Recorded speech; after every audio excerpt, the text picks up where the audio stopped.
नमस्कार। मैं सोनिया शर्मा, गांव वारणा, जिला कुरुक्षेत्र की रहने वाली हूँ।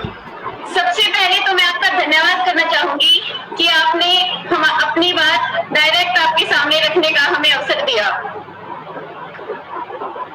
सर, मेरा अनुरोध आपसे सक्षम योजना को लेकर है। आपने प्रदेश के बेरोजगार युवाओं के लिए सक्षम योजना जो 2016 में लागू की, उसने हमें न केवल आर्थिक रूप से सहारा दिया बल्कि हमारा स्वाभिमान भी बढ़ाया। हमारी क्वालिफिकेशन के आधार पर न्यूनतम मानदेय देकर आपने हमारी पढ़ाई और क्वालिफिकेशन को प्रोत्साहन दिया। सरकार के विभिन्न विभागों में काम कर मेरे जैसे हजारों लाखों युवाओं ने सरकारी विभागों में काम करने का अनुभव भी कमाया। परंतु सक्षम युवा योजना की अधिकतम आयु केवल 35 वर्ष है, जिससे बहुत से युवा जरूरतमंद और योग्य होते हुए भी इससे बाहर हो जाते हैं। सर, मेरा आपसे निवेदन है कि सक्षम युवा योजना की अधिकतम आयु 40 वर्ष कर दी जाए और मानदेय में भी उचित वृद्धि कर इस कठिन समय में हम युवाओं की उत्साह वृद्धि की जाए। धन्यवाद। सोनिया जी, सुझाव तो बहुत से मन में आते हैं और लगता है कि जो मेरा सुझाव है वही बहुत बढ़िया होगा, किसी को लगना भी चाहिए, लेकिन हमको ये जो सक्षम युवा योजना है इसकी भूमिका को जरूर समझना चाहिए। सक्षम युवा योजना ये कोई रोजगार नहीं है और हम चाहते भी नहीं है कि ये रोजगार बनकर के खड़ा हो जाए। अगर हम आप वाली बात पर चलना चाहेंगे तो ये एक रोजगार का रूप ले लेगा, फिर किसी को और कुछ करने की जरूरत भी नहीं होगी। हर कोई कहेगा ठीक है, ना सही 100 घंटे काम करने हैं, 200 घंटे तो करना नहीं है, क्योंकि नौकरी में तो 200 घंटे करना पड़ेगा और अगर कोई अपना व्यवसाय करेगा तो उसको तो शायद 250-300 घंटे काम करना पड़ता है।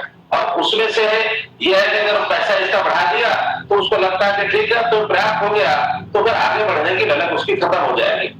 युवा ये जो हमारा सक्षम योजना है ये एक युवक को सपोर्ट करने की योजना है। सपोर्ट का मतलब वो 12वीं पास कर गया, ग्रेजुएट हो गया, पोस्ट ग्रेजुएट हो गया, लेकिन किन्हीं कारणों से उसको आगे काम नहीं मिला।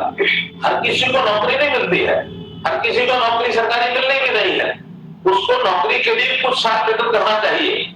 अगर कोई ग्रेजुएट है तो उसकी आयु 20 वर्ष में ग्रेजुएट 18 वर्ष में हो जाता है और पोस्ट ग्रेजुएट भी 20, 22, 23 वर्ष में हो जाता है। तो 20, 22 वर्ष के बाद अगर वो नौकरी के लिए प्रयत्न करे तो 2, 4, 5 साल उसको 27 वर्ष 28 वर्ष तक अपनी प्रयत्न करने चाहिए, वरना उसको अपने काम के लिए आगे बढ़ना चाहिए। आज काम करने वाले को काम की कमी नहीं है, वो अपना व्यवसाय करे, कहीं से अर्थ जुटाना है, बैंक से जुटाना है तो बैंक में बहुत पैसे मिल जाते हैं, कहीं स्किलिंग के माध्यम से ट्रेनिंग करे, दुकान करे, व्यापार करे, और उसने जब लंबे समय तक किसी स्थायी व्यापार में व्यवसाय में वो नहीं आया तो उसके जीवन में आगे बड़ी कठिनाई आने वाली है।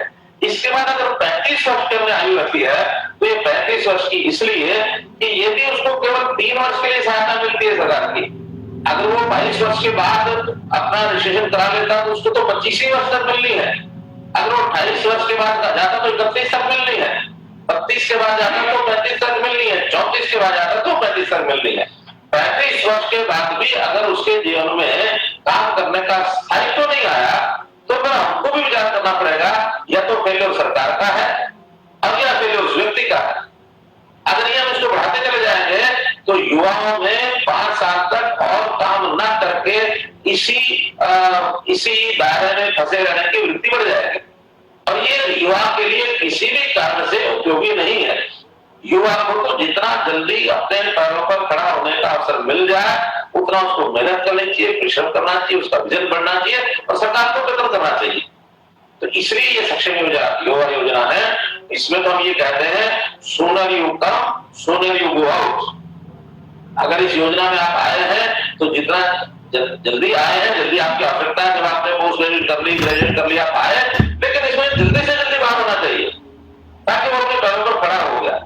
अभी उसकी मॉनिटरिंग हम करते हैं लेकिन उसका डाटा हम नहीं देते हैं बाहर। आगे चल करके तो डाटा देना शुरू करेंगे कि कितने लोग कितने समय के युवा इस सक्षम युवा के बाद बाहर निकले। जो जल्दी निकलेंगे उनको और ज्यादा प्रोत्साहन देंगे। 3 साल की नहीं रुकना चाहिए उसमें। वो तो एक जेब की खर्ची के लिए हमने विषय बनाया कि उसको माँ बाप के ऊपर बोझ न रहे। नहीं तो माता पिता कहेंगे आपको ग्रेजुएट करा दिया, पोस्ट ग्रेजुएट करा दिया, आज भी आप बस हमारे से मांगते हो, तो वो उनसे ना मांगे, उसको 9,000 का महीना या 7,500 का महीने में से वो काम करे, अपना स्किल डेवलपमेंट करे, विकास करे, ट्रेनिंग करे, जल्दी से जल्दी काम के बाहर जाए। आत्मनिर्भर बनना, अपने पैरों पर खड़ा होना, ये लक्ष्य चाहिए, न कि ऐसी किसी सहायक योजना में 2-4 साल और मौका मिल जाए।